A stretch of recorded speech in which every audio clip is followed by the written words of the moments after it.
আসসালামু আলাইকুম, স্বাগতম জেসমিন রসোই ঘরে। আজকে আপনাদের জন্য খুবই মজাদার আরও একটি রেসিপি নিয়ে হাজির হয়ে গিয়েছি। আমি জেসমিন আক্তার।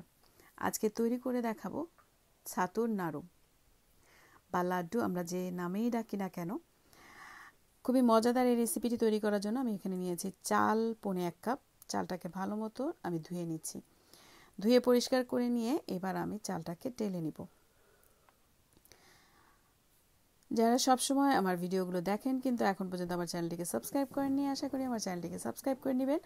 যারা ফেসবুক পেজ থেকে দেখবেন তারা ফেসবুক পেজটিকেও ফলো করে রাখবেন। এই ছাতুর নাড়ুটি অনেকটাই বিলুপ্তির পথে, ভাবলাম আমি রেসিপিটা আপনাদের সাথে শেয়ার করি। চালগুলোকে প্রথমে এভাবে লাল করে আমি ভেজে নিব। এরপরে কিছুটা ঠান্ডা করে নিয়ে চালগুলোকে আমি গুঁড়ো করে নিব। মাত্র 3টি উপকরণ দিয়ে খুবই মজাদার এই ছাতুর নাড়ুটি তৈরি করা যায়। চালটাকে এভাবে আমি গুঁড়ো করে নিয়েছি। চালের গুঁড়িটাকে গুঁড়ো করে নিতে হবে, কিন্তু কিছুটা আধা ভাঙা থাকবে। সবগুলো পুরোপুরি আমি পাউডার করব না, ঠিক এই রকম।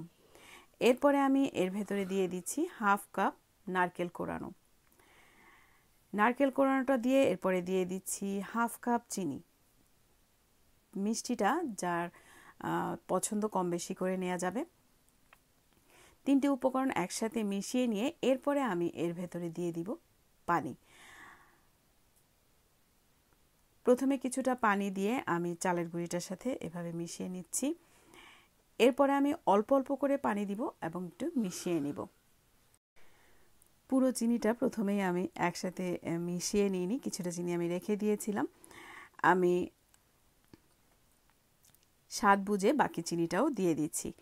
আমি আগে বলেছি আমি এখানে 1/2 কাপ চিনি ব্যবহার করেছি। এরপরে আবারও চিনির সাথে মিশিয়ে নিব এবং অল্প করে পানি দিয়ে দিব। খুব ভালো মতো মিশিয়ে নিয়ে কিছু সময়ের জন্য আমি রেস্টে রেখে দিব। তার আগে আমি এখানে দিয়ে নিচ্ছি লবণ। আমি একদম সামান্য লবণ ব্যবহার করেছি। চাল ভাজার সময় আমি কোনো লবণ এখানে ব্যবহার করিনি।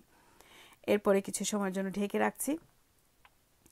ঢেকে রেখে যখন আবার একটু নেড়ে নিব, কিছুটা শুকনো হয়ে যাবে, এই জন্য আমি আরও কিছুটা পানি এখানে মিলিয়ে নিচ্ছি। আমার এখানে পানি লেগেছে টোটাল 1/2 কাপ, কিন্তু একসাথে পুরো পানিটা ঢেলে দেওয়া যাবে না, অল্প অল্প করে পানি দিতে হবে এবং মিশিয়ে নিতে হবে। এরপরে আমি তৈরি করে নিচ্ছি নাড়ু।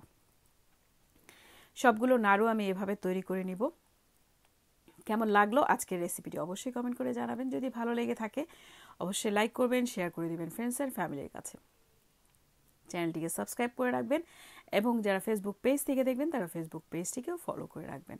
আমাকে সাপোর্ট করার জন্য আপনাদের সাপোর্টই আমাকে এগিয়ে যেতে সহায়তা করবে। আজ এ পর্যন্তই। অন্য কোনো সময় নতুন কোনো রেসিপি নিয়ে আবারও হাজির হয়ে যাব। আল্লাহ হাফেজ।